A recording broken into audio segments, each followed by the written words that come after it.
সংশ্লিষ্ট সকলের অবগতির জন্য জানানো যাচ্ছে যে ঝিনাইদহ যশোর মহাসড়ক N7 উন্নয়ন শীর্ষক প্রকল্পে অধিগ্রহণধীন সম্পদের মালিকদের অনুকূলে আগামী 5 ফেব্রুয়ারি 2026 ইংরেজি তারিখ রোজ বৃহস্পতিবার সকাল 9 ঘটিকা হতে 7 ধারার নোটিশ বিতরণ করা হবে।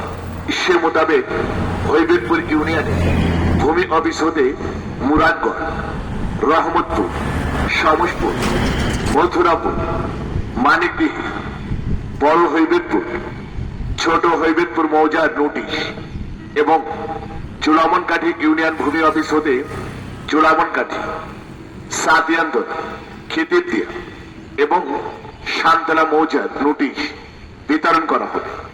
সংশ্লিষ্ট সকলকে যথাসময়ে উপস্থিত হয়ে নোটিশ গ্রহণের জন্য অনুরোধ করা হল। আদেশক্রমে জেলা প্রশাসক যশোর। এত দ্বারা সংশ্লিষ্ট সকল